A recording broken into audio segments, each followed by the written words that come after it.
Assalamualaikum warahmatullahi wabarakatuh. Di sini saya akan mempresentasikan terkait proyek sistem penyajian HR menggunakan 5 pilar Object Oriented Programming atau OOP dengan Python.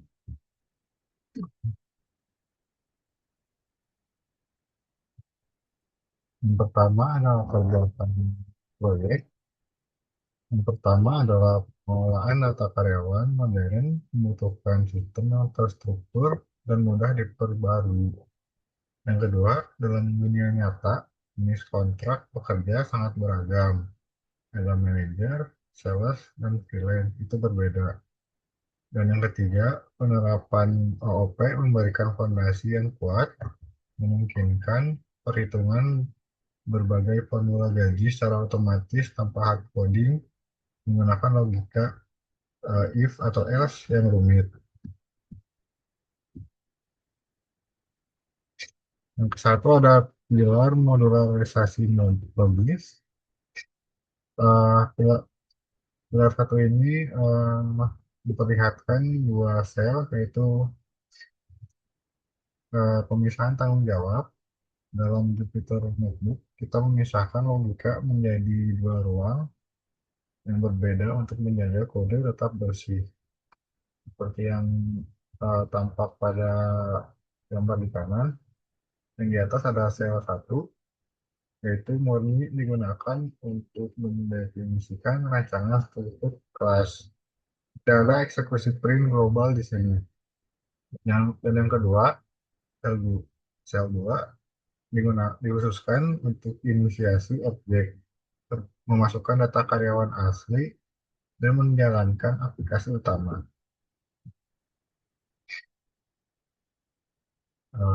Kemudian ada pilar yang kedua, eh, yaitu inheritance atau pewarisan. Pewarisan atribut inti. Kita membuat superkelas pegawai dan menyimpan identitas universal seperti ID, nama, dan gaji pokok. Yaitu atribut dalam kelas di sini. Kemudian subkelas seperti manager untuk mewarisinya menggunakan fungsi super inisiasi. Hal ini mencegah pengulangan kode saat mendaftarkan puluhan jenis jabatan baru. Jadi bisa kita lihat di sini kita uh, menggunakan fungsi super di kelas anak agar kita tidak mengetik ID pegawai, nama, dan gaji pokok. Jadi kita hanya uh, menambahkan atribut yang belum ada pada kelas induk. Seperti di sini manajer, kelas atribut yang belum ada dalam kelas induk yaitu tunjangan jabatan. Jadi di sini kita hanya menuliskan tunjangan jabatannya saja. Kemudian yang ketiga ada method overriding, yaitu menimpa logika gaji. Setiap subkelas memiliki fungsi yang persis sama, yaitu hitung gaji bersih. Namun, di sini kita timpa atau override karena formula matematika manager sangat berbeda dengan formula freelance. Di sini bisa kita lihat pada gambar, pada kelas manager, eh, di metode hitung gaji bersih, kita memasukkan operasi matematika dengan menambahkan gaji pokok dengan tunjangan jabatan. Sedangkan di freelance, kita menghitung gaji bersih itu menggunakan upah per jam dikali total jam kerja.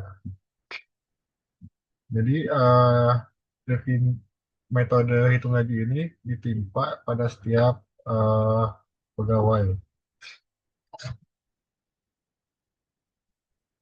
Kemudian pilar yang keempat, metode overloading, yaitu parameter opsional.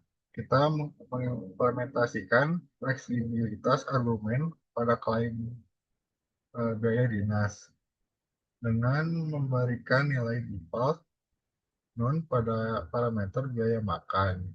Karyawan bisa memanggil fungsi dengan satu argumen saja atau dua argumen sekaligus tanpa error.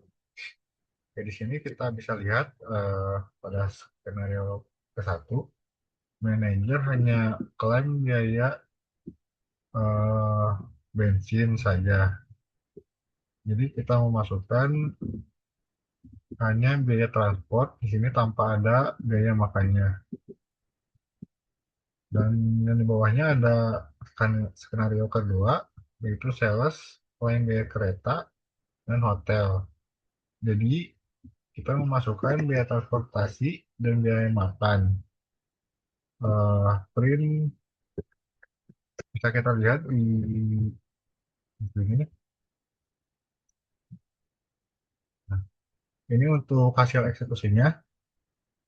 Jadi manajer di sini mengajukan klaim setuju untuk transportasi. Dan skenario kedua, sales klaim biaya kereta dan hotel. Di sini kita bisa lihat eh, hasilnya tidak ada error.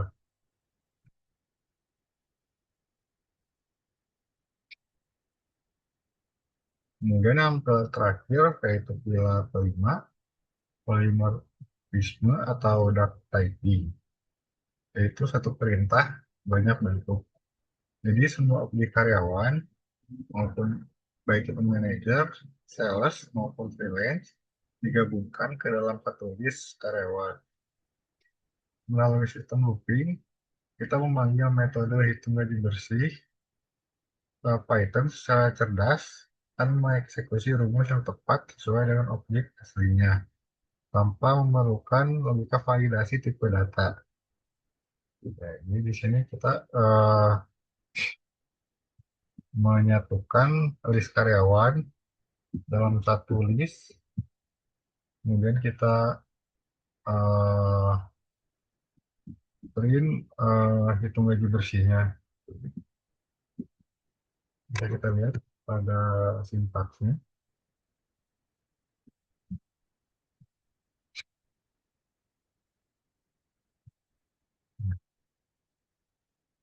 Di sini eh, ini kita menggabungkan milik karyawan maupun baik itu manajer, salah satu maupun freelance dengan satu list tunggal.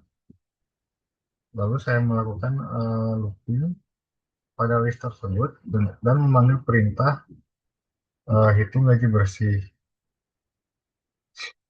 Kemudian di sini letak kehebatan OP itu.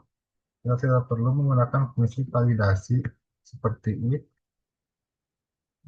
Python secara dinamis akan mengenali tipe aslinya dan mengeksekusi rumus yang tepat secara otomatis.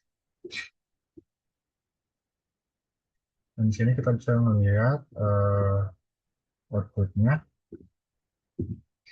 tidak ada error.